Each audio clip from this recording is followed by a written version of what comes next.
We can go ahead and call the meeting to order. I'm just pulling up my agenda on my laptop, and I also have one right here. So I guess we're called to order, and should we call the roll for attendance? Yes, ma'am. Mr. Brennan, Present. Mr. Burgess, Present. Ms. Gleason, Present. Ms. Herbert, come back to her. Mr. Howard, Mr. Lawson, Present. Ms. Moon, Dr. Morris, Present. Mr. Smith, Ms. Gracio, Present. Councilman Walker, Present. Mr. Kane, Mr. Green, Present. Jenkins, Mr. Coon, Ms. Robinson, Ms. Summers, Mr. Unbank, and Mayor Barry Walker. Madam Chair, you do have a quorum of voting members. Thank you. And I will just also extend my apologies for starting late today. I made a poor choice in my route to get here, so thank you all for your patience. The next item on our agenda is the adoption of the agenda. Is there a motion regarding the agenda? So moved. Thank you. Been moved and properly seconded. Are there any adjustments, additions, deletions to the agenda for today? Okay, hearing and seeing none, I'll ask for the roll for the vote for the agenda. Mr. Brennan, Yes. Mr. Burgess, Yes. Ms. Gleason, Yes. Ms. Herbert, Yes. Representative Howard, Mr. Lawson, Yes. Moon, Dr. Morris, Yes. Mr. Smith, Yes. Ms. Gracio, Yes. Councilman Walker. Yes. Motion passes. That brings us to item 3, our Midlands Transit Riders Association update. I see Mr. Durst is with us today. Do you have an update for us? Yes, Madam Chair. I've got a couple of things. First of all, on behalf of the Midlands Transit Riders Association and its members, we want to express our thoughts for those affected by the bus accident on Monday. Just pray that everybody's okay. Secondly, I was at the transit station on Sunday, and the schedules are out of the box again, so appreciate it if y'all could get the schedules placed in the box. Also, I brought this up at the service meeting on a couple of weeks ago, but I'm hoping that y'all are relaxing the water bottle or water intake on the bus since it's pretty hot. I did notice that there were a couple people drinking on the bus on Sunday. So hopefully that rule has been after the pandemic. And lastly, there was a question from one of our members. So I think this goes to the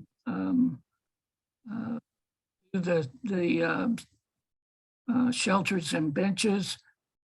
The question was, if y'all are going with the enhanced routes, how quickly will you pull the shelters and benches off of the discontinued routes? And will this allow to have amenities for everyone at the new stops? So that just came from one of our members. So that's what I got. Thanks a lot, and hope y'all have a great day. And we can address that question at another point in the meeting. Okay, thank you. That brings us to item 4. Are there any other individuals that signed up to speak? Yes, Madam Chair, we have 3. Okay, Okay, Mr. J.T. McLaughlin from the Columbia Urban League.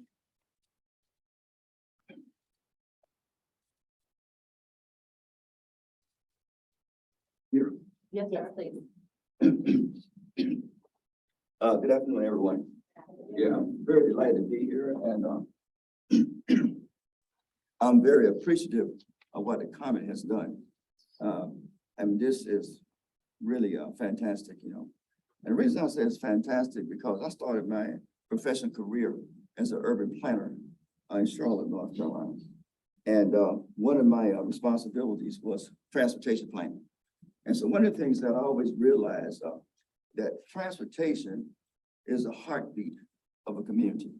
It reminds me of our arteries in our body that transport blood and nutrients. Without transportation, a community is dead.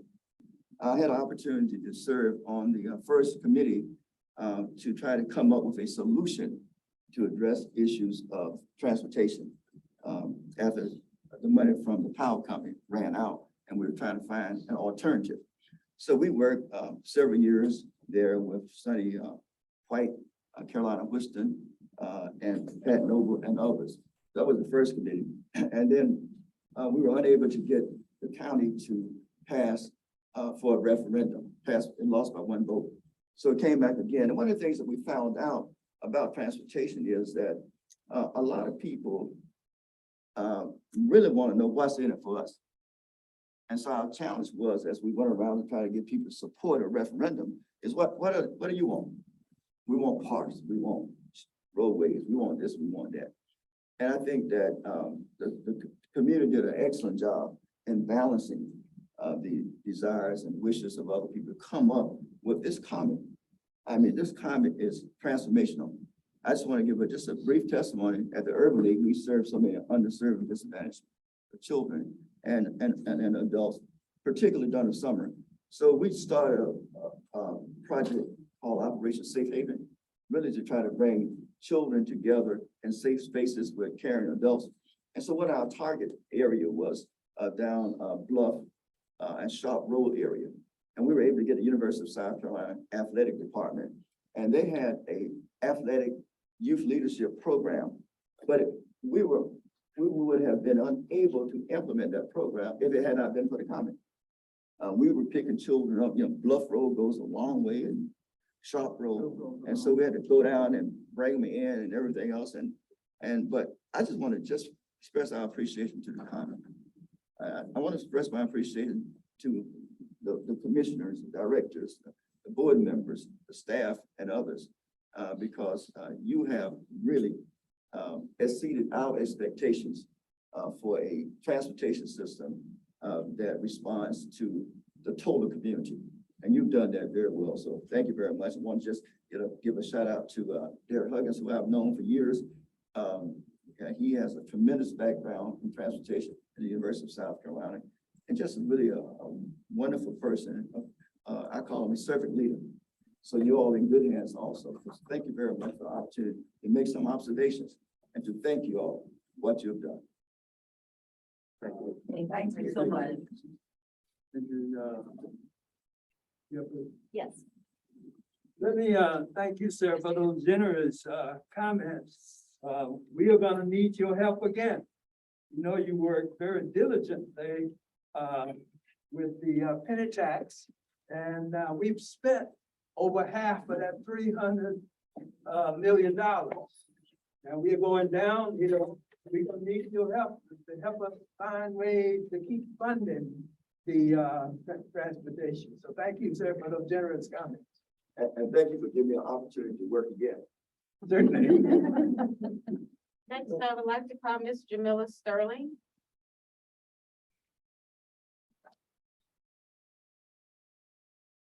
Hello, good afternoon, everyone. I feel terrible coming up after him because this is gonna be a quick 2-minute complaint session.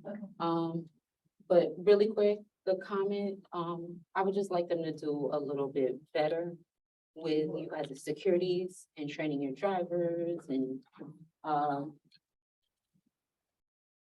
guess the main things are just safety. As a Marine, every day I get on the bus, I see how horribly you guys feel at safety. Like, that's why I said I feel bad coming behind them. I'm gonna try to keep this quick. July 2nd, there was an incident. A man was masturbating on the bus beside me. All the way in those back seats, because of my PTSD, I have to sit in the back. I have to. I don't like anyone behind me. You guys don't have cameras up in the back area. That's horrible. That is literally, that's horrible. People go back there They prepare their drugs back there. They masturbate back there. This incident happened on it was a Saturday, but it happened, just put this thought in your mind, on the same street as the USC School of Law on one of y'all buses.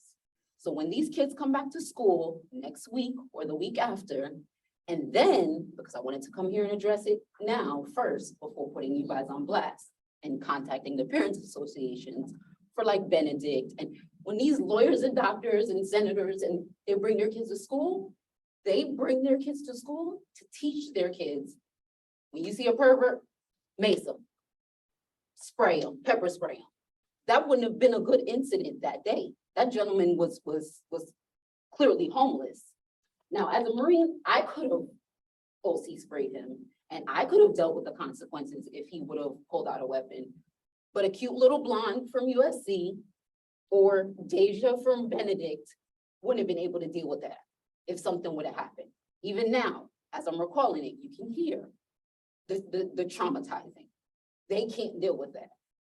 Because I've gone to their safety briefs at their schools, and that's what they teach all their girl students. Just safety, buddy system, so on and so forth. So you guys gotta do better. Let's start with that. Then the bus drivers, they're no help. Absolutely no help. Like between the day of that incident and then preceding incidents. If you guys make the steps to put this person's pictures up, why is this man still on the bus? I have to be my own police officer and call the police when I see this person on the bus. That's not cool. Because if it was any of these bus drivers, sisters, daughter, mother, they would be more proactive. They're public servants. Then on top of that, you have bus drivers that just drive, don't care how they drive. I'm tired of calling the customer service line. Like, I literally documented it for a full, since that July 2nd incident, I have maybe 5 incidents of drivers driving ridiculous. So on top of them, they can't, the job that they're hired for, because we don't hire them to be police officers, we clearly, most of your drivers are not prior military, so they could care less about being vigilant about safety and other people's safety. So I'm not gonna put that on them, but to even do the job they were hired for, they can't even do that, which is drive safely. You have drivers hitting the brake hard, people jerking forward.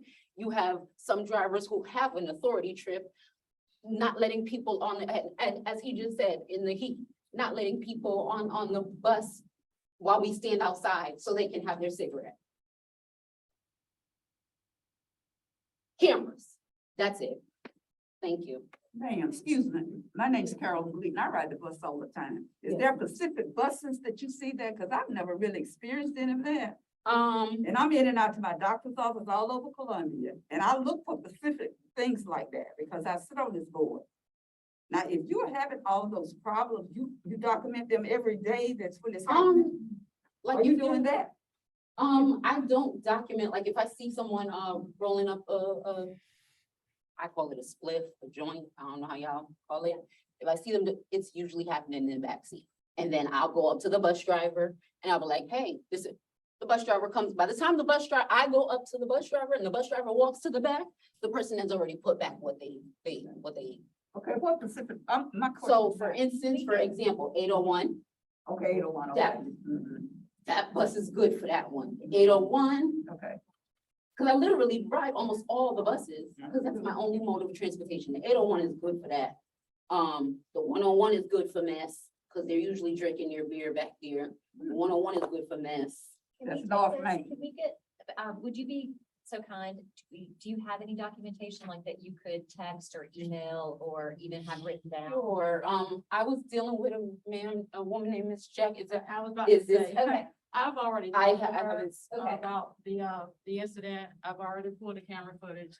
okay, Security and law enforcement do have the picture okay, of the gentleman. They are looking for him. He will be trespassed when they can find him. okay. We are in the process of installing cameras on every bus on the back seat area. So we've And- already got that. And I'm happy to know that too. We can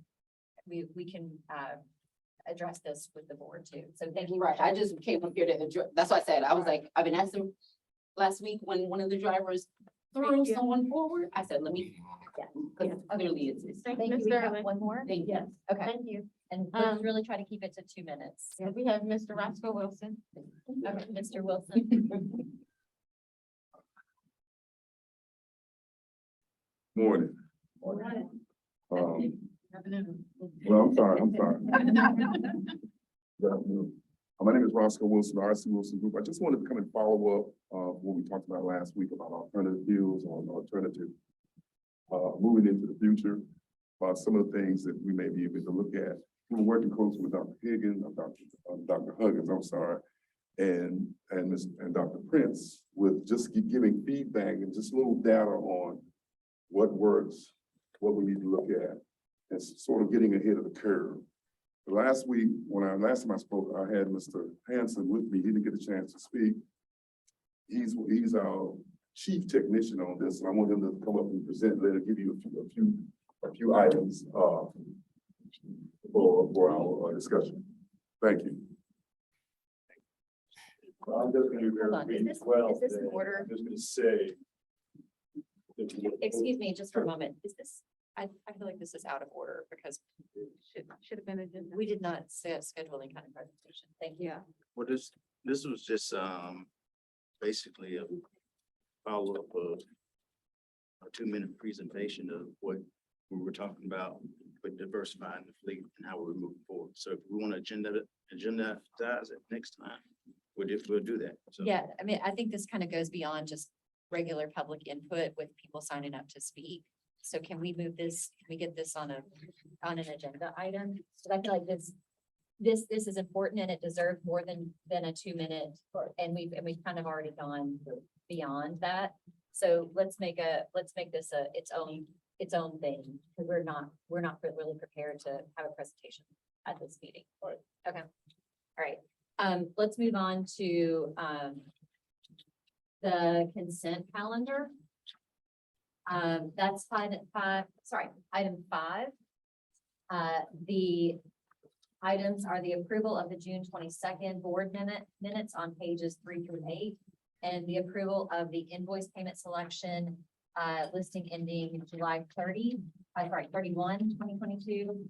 And draft payables page 122. Those are pages 9 through 20. Is there a motion regarding the consent calendar? So moved. Thank you. I second. Thank you. It's been moved and seconded. Can we have a vote on the consent calendar? And Mr. Brennan. Yes. Burgess. Ms. Gleason. Yes. Ms. Herbert. Yes. Representative Howard. Yes.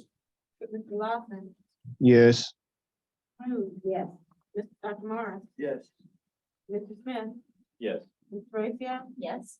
Councilman Walker. yes, Passes. Thank you. That brings us to item 6, our discussion and action items. The first one is 6A, which is the board officer elections for 2022 through 2024. Is there a preference about which direction we go? Do we go treasurer, secretary, vice chair, chair, or the opposite direction? Madam What Chair, is the most customary? we've always gone to the president, not saying that we have to do it this Sure. time, but we start with the president and go down. Okay. Because once you approve the president, that president has to Takes take over. charge. Okay, great. That makes total sense. Thank you for that. Is there a motion regarding election nomination of the chair? Madam Chair. Yes, Mr. Walker. At this time, I make a motion to nominate Allison Terracio as chair. Thank you. Second. Second. It's been moved and properly seconded. Ms. Binary, did you have a statement you wanted to make? No. Okay. All right, I guess we'll call, are there any, so we call for the vote, and then if there are other nominations? Call for the nomination. Okay, call for other nominations. Are there other nominations for chair? Okay, hearing and seeing none, we'll call for the vote for chair. Mr. Brennan. Yes. Mr. Burgess. Yes. Ms. Gleason. Yes. Ms. Herbert. Yes. Representative Howard. Yes. Mr. Lawson. Yes. Cruz. Yes. Dr. Morris. Yes. Mr. Smith. Yes. Ms. Tracia. Yes. Councilman Walker. Yes. Thank you all for your trust. We'll keep this moving. Is there a motion regarding, vice chair? Yes, I'd like to nominate Mr. John Burgess as vice chair. thank you. Second. Okay, I hear 2 seconds. Great. Are there any other nominations from the floor for vice chair? Okay, hearing and seeing none, we'll take the vote for vice chair. Mr. Brennan. Yes. Mr. Burgess. Yes. Ms. Gleason. Yes. Ms. Herbert. Yes. Representative Howard. Yes. Mr. Lawson. yes, Who? Yes. Dr. Morris. Yes. Mr. Smith. Yes. Mr. Ratio. Yes. Councilman Walker. A resounding yes. Great. Thank you so much for your willingness to serve, Mr. Burgess. We'll move on to the position of secretary. Is there a motion regarding nominations for secretary? Madam Chair, Yes. I'd like to nominate Mr. Lawson, the secretary. Second. Your motion and second. Any other nominations from the floor for secretary? All right, hearing and seeing none, we'll call for the vote for secretary. Mr. Brennan. Yes. Mr. Burgess. Yes. Ms. Gleason. Yes. Ms. Herbert. Yes. Representative Howard. Yes. Mr. Lawson. yes, Who? Yes. Dr. Morris. Yes. Mr. Smith. Yes. Mr. Ratio. Yes, Councilman Walker. Yes. thank you. Okay, sorry, I just lost my place. Next we have treasurer. Is there a motion regarding our treasurer? Madam Chair, I nominate Mr. or Dr. Morris, treasurer. Okay. I have to roll off, I think. Okay, So Second. it's been moved and properly seconded for Dr. Morris as treasurer. Are there any other nominations from the floor? Okay, hearing and seeing none, we'll take the vote for treasurer. Mr. Brennan. Yes. Mr. Burgess. Yes. Ms. Gleason. Yes. Ms. Herbert. Yes. Mr. Howard. Yes. I'm sorry, Representative Howard. Mr. Lawson. yes, Who? Yes. Dr. Morris. Yes. Mr. Smith. yes. Mr. Ratio. Yes. Councilman Walker. Another resounding yes. Thank you all for your willingness to serve, and thank you, Mr. Smith, for serving as treasurer. Okay, so we will move on to 6B, our on-time performance update, Mr. Cooksey. Yes, good afternoon, Madam Chair, Board of Directors, Mr. Huggins. My report is on page 21 through 51. Just real quickly, I wanted to highlight and again, congratulations to Mr. Henry Hamilton and Ms. Karen Williams, our paratransit operator, for our most recent employees of the month. So again, I'd like to thank them for excellent work, great team members.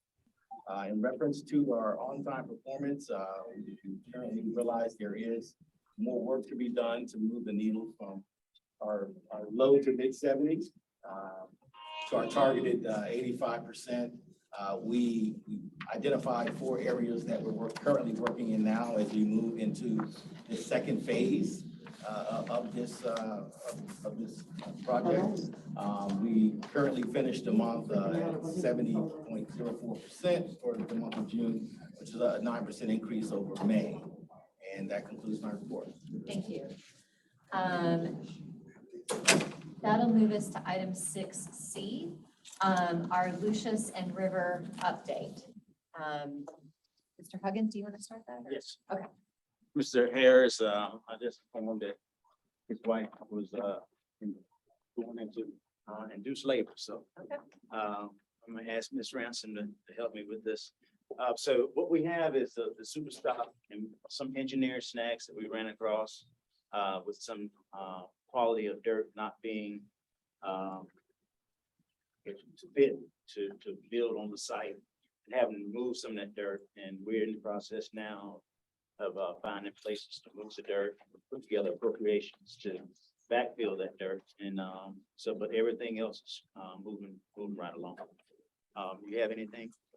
No, we had an issue with the sidewalk. We got started on it, had to stop, but that started back up. We're good on that. And as Mr. Huggins said, the fill dirt, we're having to bring in good dirt and haul off some bad dirt, but we think we found a little bit of a cost savings as far as where to haul the bad dirt. So far, so good. Very good. Thank you, Madam Chair. Thank you. That will bring us to item 6D, the soda cap revitalization process. Ms. Bynum Reeves. Yeah, thank you, Madam Chair.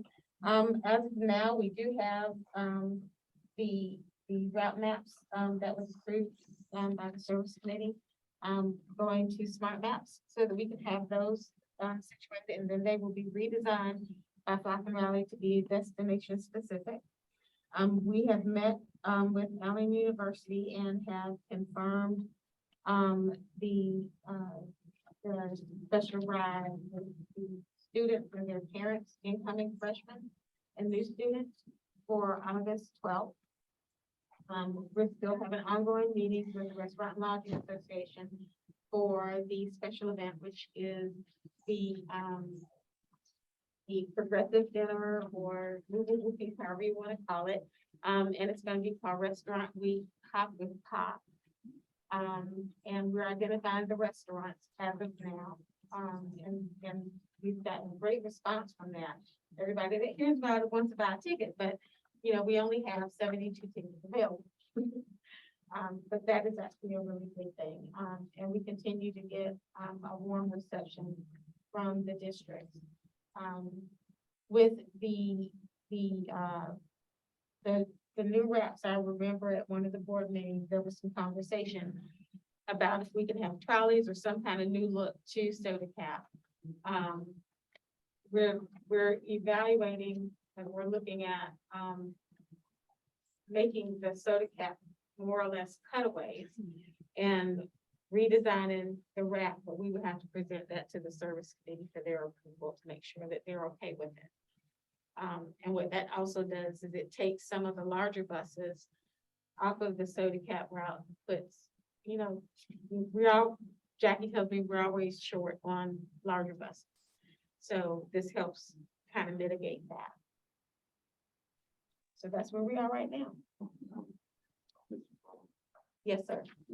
Have we, has anybody looked into the small open top buses that are used in other cities, the tourist buses that are small with the open? I will toss that back out to Well, the people that. Well, they are 80-20 or some. It's, Ms. Burgess, Ms. Ransom and I are working on a replacement schedule, all 97 buses, and we're looking at all the different types of buses that are out there. But we first have to make it, the useful life of the bus, then replace it based on the $80-20 that we have. But we are looking at going to something smaller for the soda cap. Something a lot more attractive and something that's different. But in the meantime,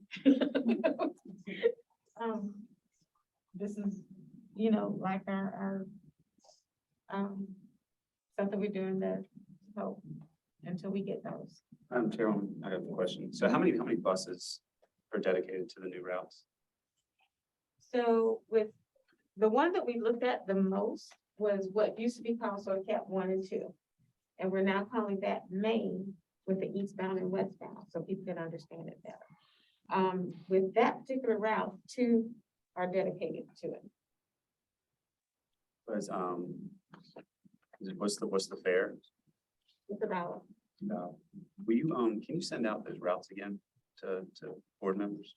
sure, I could send it. It might not make a whole lot of sense. Would you like me to wait until I get it from Smart Map so you can make, you know, have. And when's it go into service? We're hoping by October 1. So if we're, I would urge you and Director Huggins to maybe look at electrics, the path we want to go down. Maybe a first intro would be 2 buses on this route that are electric to really bring some awareness to the future of Comet. So I don't know if the smaller buses that Mr. Burgess mentioned have an electric version, but there's there's a lot of federal money out there, as you know. Well, Ms. Biting off two might be a better than 97. Ms. Ransom is probably going to give a little more report at the NOLO Grant update. But we're on that replacement cycle where it's actually out. One of the reasons we're putting a smaller bus on the soda cap route as well is because when the bus travels, the Drury Street Bridge, a big bus now have to take up 2 lanes. So we've been getting complaint calls about that, which is a safety issue. With the cutaway buses, the smaller buses, that's not an issue. So that's why we're making I would say an immediate change to switch those buses out to put the cutaways on the soda cap. That's like a quick fix. Any further questions or, yes, Mr. Brown? Have we made any effort to sell those dollar tickets to residents for business? We have not yet, but that's still in process. So I haven't made the headway that I would have liked to as of yet, because I had some other things going on. Thank you. I know this has been a big topic of interest, so just looking around to see if there's any other questions or comments. I don't see any now, and I'll just say for myself, I'm very excited about this movable feast. And if this works out well, I hope it's something that maybe we could consider, not just for back to school, but maybe at other key, maybe holiday times and things like that. So, yeah, thank you so much. That brings us to 6E, Reflex Express Route Update. Who wants to take that? I'm here. Okay. I'm Andrews. Hi. Didn't see you. Hi. And I feel small now. I think this is, left on from last month's meeting. I think that was resolved. Unless Dennis Franklin is on the line, he can add something to it. But, we brought the matter to everyone, and the main concern that Dennis had about changing over some reflex routes and discontinuing some. I know we're going to work back with the 97 and discontinue to try and get it, to where it helps both ends. But, that would be my short update. Again, Dennis, if you're on the line, you have something else to say. If not, Yes, I'm on the line. Thank you. At this time, we did the changeover starting July 1st, so we're still 27 days into it. So we'll have better factual data at the end of the month. But we have noticed that the average passenger that was riding the Reflex to Dart, we have cut their time from a total of 7.5 hours down to a total transportation time of 2 hours. So it's been a significant change.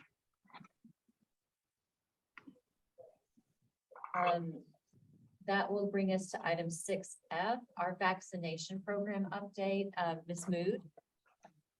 We discussed this at the service committee meeting, because what we're realizing is that even though the pandemic has not left us, in case you all are interested, our numbers are still going up. The community spreads over 25% now, so wearing my mask inside. But the demand for our service at the transit center is not what it was. And so Pam followed up, and she can add to my report with our partner who's actually giving the vaccine and doing the test, because we wanted to sustain that as long as there are resources to do it. But it really is at their expense, not ours. And so they, Pam, I'll let you just report on what you learned when you met them. sure. Thank you, Ms. Moon. So,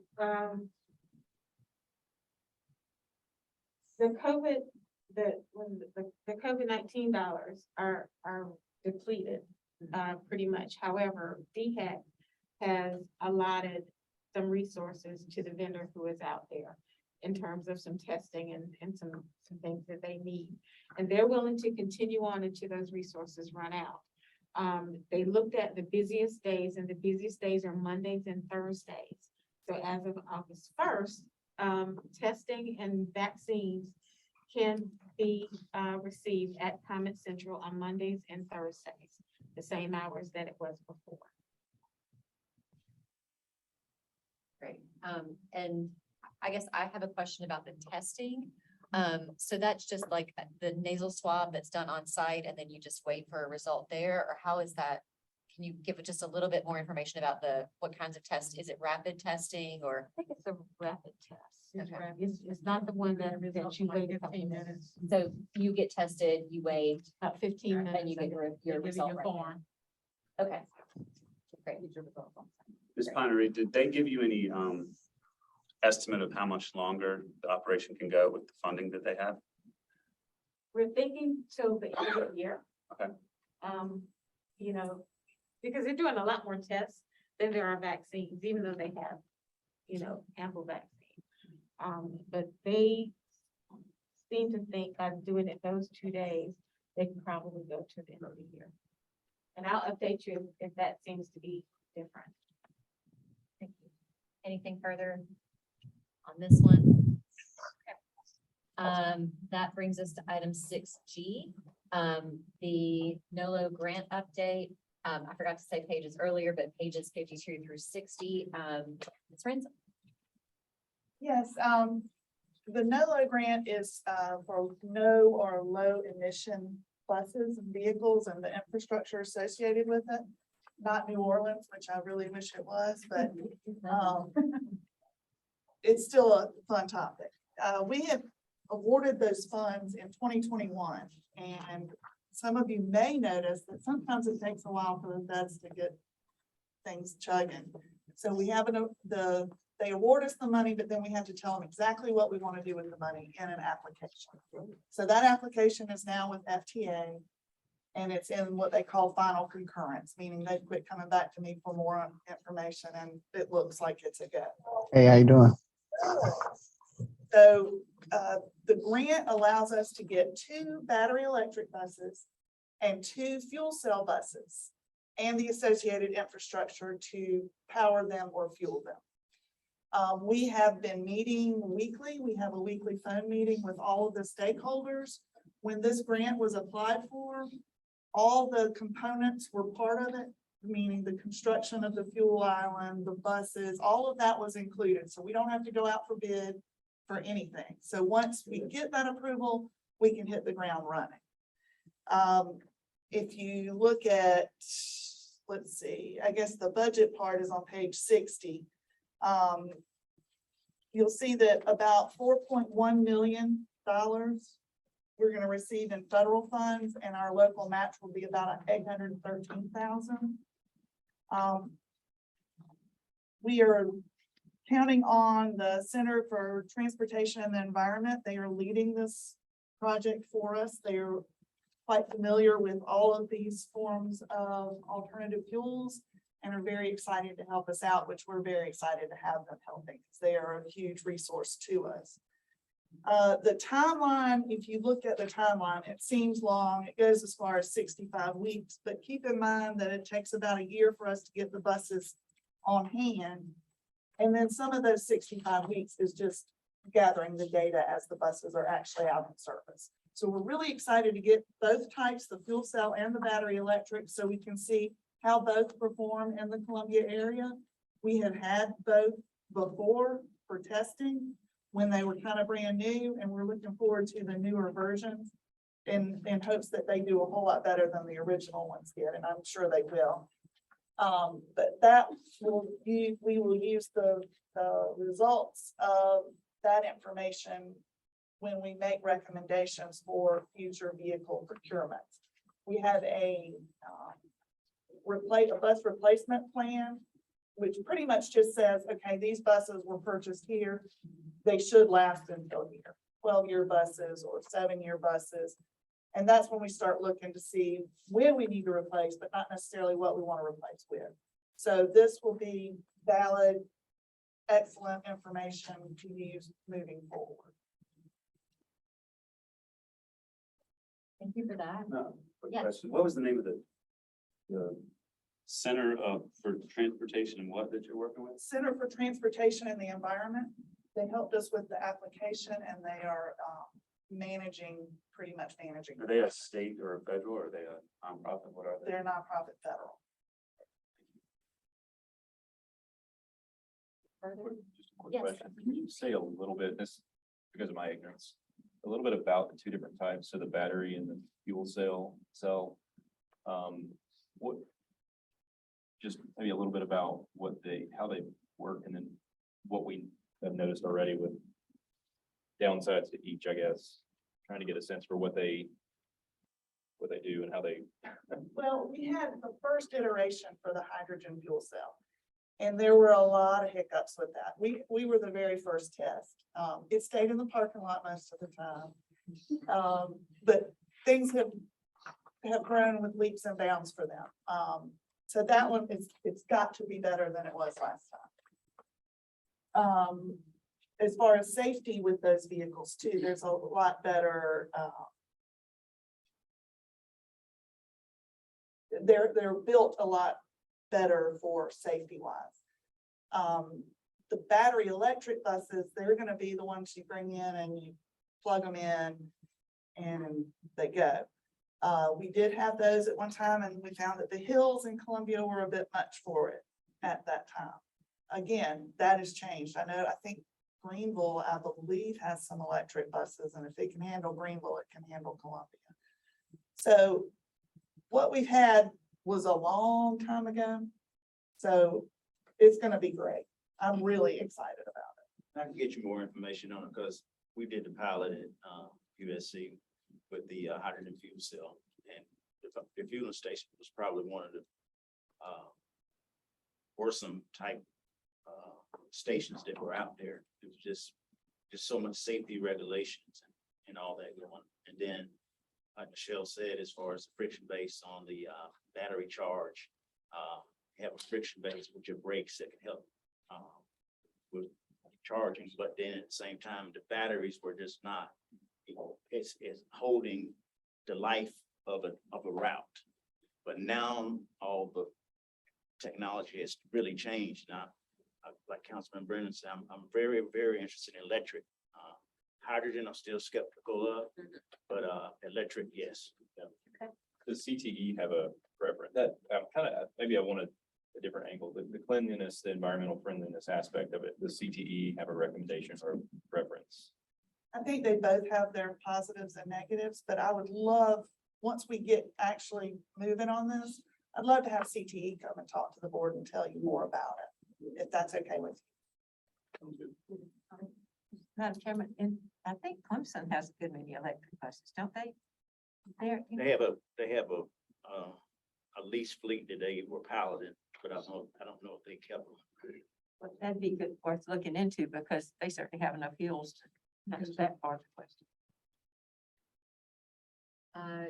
Great. So thank you for that. That brings us to item 7, which is our motion period. Do we have any motions that are not already associated with, a committee update or? No, ma'am. Okay, great. Thank you. So that'll bring us to our progress reports. I do not have a formal report, but I did just want to extend thanks and gratitude to how the COMET and also our first responders responded to the accident this past week. I think it was handled about as good as we could do. So thanks everybody for that. We have an update on that. Do we have an update on status of folks or? Yeah. Not currently, I mean, it's still under investigation, so as soon as we do get an update, we'll definitely share that out. Okay. What about the riders? Are they all okay? I didn't hear that. What about the riders? Are they all okay? Yeah, we haven't received any information. more in reference to information. them yet. A third party is doing that, correct? Right, there's an independent third party doing the investigation on this particular accident, and as soon as they, release their findings, we'll definitely be able to share those. Okay, great. Thank you. So we'll look for that update in the future. That'll bring us to item 8B, our committee chairs update. We'll start with service committee, Ms. Mood. I think everything that we discussed was covered in a separate action item. Okay. 8BB, finance committee, Mr. Smith. About the same, the main thing we talked about, performance through start to get to the end of the fiscal year, in a sense for what the performance was for fiscal 22. But then we had a robust presentation from Michelle on the NOLO grant, the timeline and all that, and so we're able to ask questions. It's our standing discussion of DPE performance as well. Thank you. That brings us to item 8C. 8CA is the executive staff update from our interim chief executive officer, Mr. Huggins. Okay, so like Ms. Smith was saying about the COVID variant, and we have a few staff members now that are being tested, just to make sure that they're not positive. So we're very vigilant on that from an in-house standpoint. Also, with the intermodal, we were very happy to get word from DC about an update of a question or two to help support our application. We work closely with Washington DC office, Carmen's office, to make sure that they're aware of that request, and that request was filed. Ms. Ransom was there to help put that in place. So I feel that since the questions are being asked to support our application, people are working to the best interest of the comment to try to make sure we receive our application. Madam Chair, Yes. I have a question on that. On this application, is it what is the dollar amount? 16.3, 3, I believe. 16.3. Is that identified what it's for? Or Yes, it's for phase 2, which is gonna be the actual construction of the transportation part of the mixed use development. To the public component, the public funding component. Correct. The federal guidelines piece. where do we stand on this project management to get things done? Well, we are in a place with working the grant to ensure that we see that money, and we have the project manager process working with the COG. So simultaneously, both things are happening. We're just working, making sure that the money's coming in, and we already teed up on the project manager.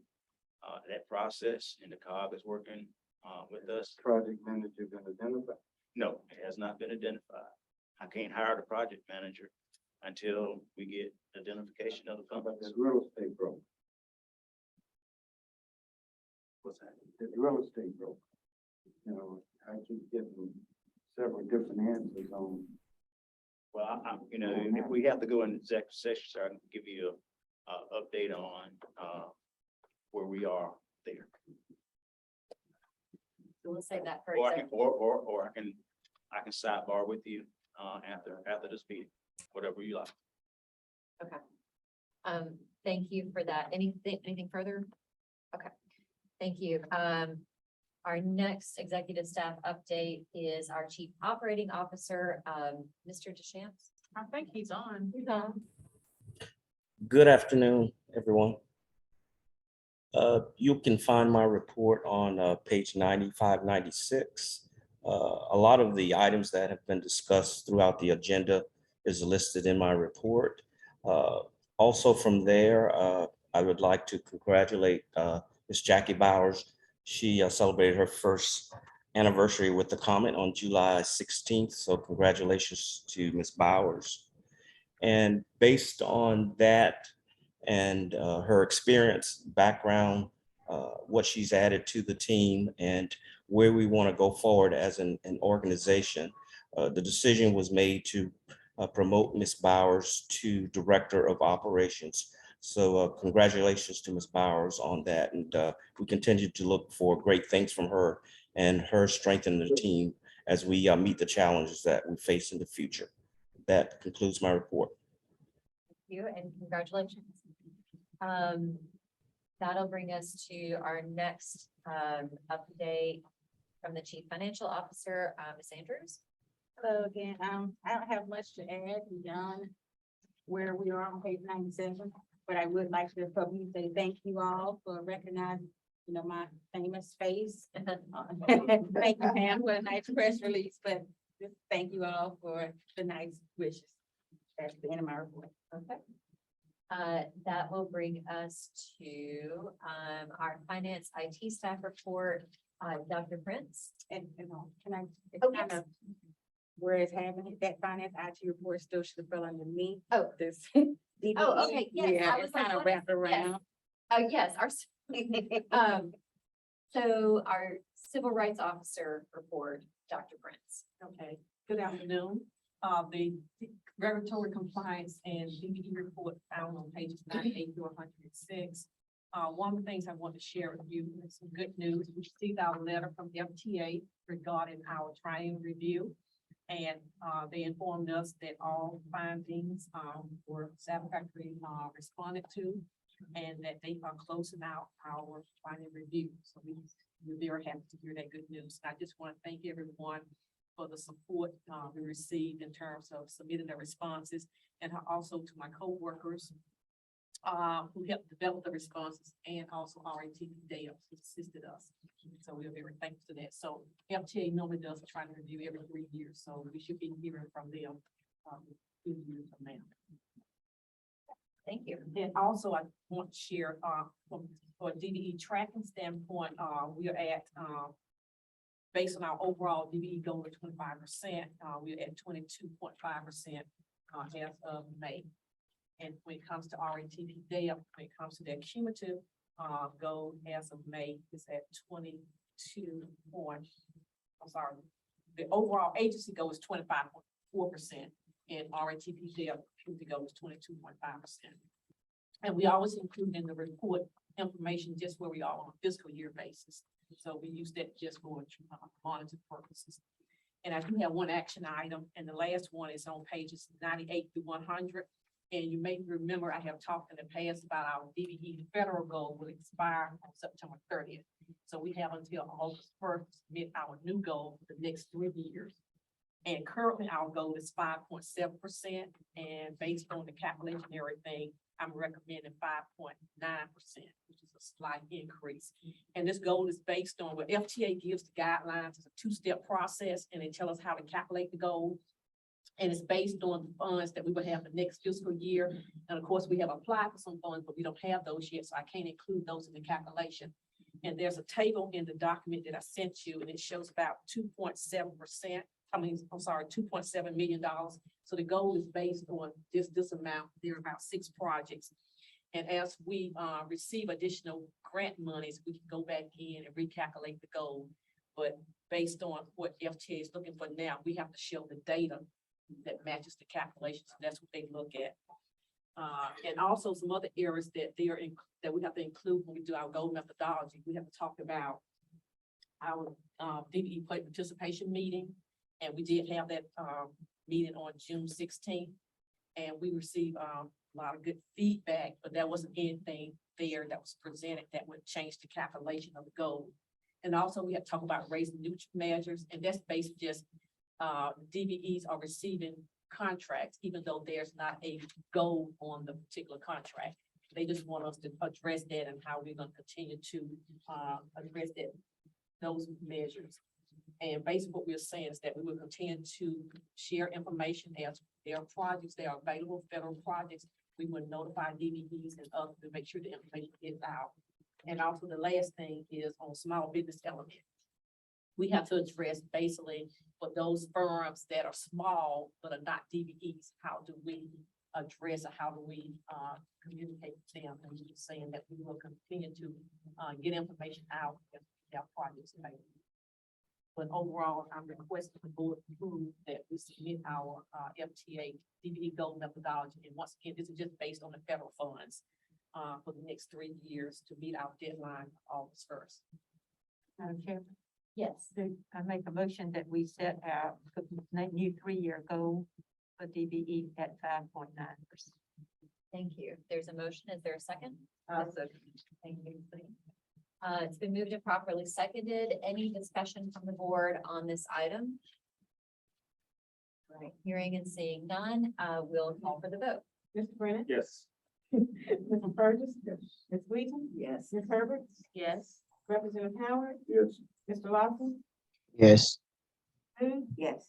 Dr. Morris? Mr. Smith? Yes. Ms. Racio? Yes, Councilman Walker? Motion carries. thank you so much. Did that conclude your report? Yes, thank you so much. That'll bring us to item 8. Our public information officer, Ms. Marie. Thank you, Madam Chair. My report is found on pages 108 and 109, and I've highlighted the things that I thought were notable, that we're working on in the marketing department. I would like to say something that's not on here, and that's with, we did give a statement to Watchbox. They were the only ones who really wanted a statement.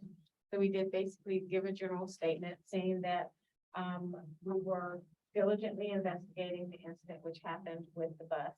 And that, our thoughts and well wishes are with the people for, that were impacted, and there will be. And that was well received, and the media actually was pretty good about everything. They understood that we didn't have a lot of detail to go into, so they didn't dig, 'cause there was nothing to dig for. There's no smoking gun or anything like that.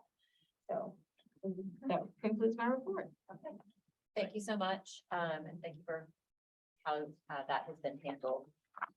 That'll bring us to item 8F, review of board motions. Is there anything to review for today? Okay, we don't have anything for today. That brings us to item 9, executive session. Do we need an executive session? I don't think we have any items that require executive session.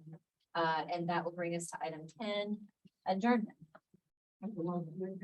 All right, thank you. Go by acclamation. Everyone in favor? Aye. All right. Any Aye. opposed? Okay.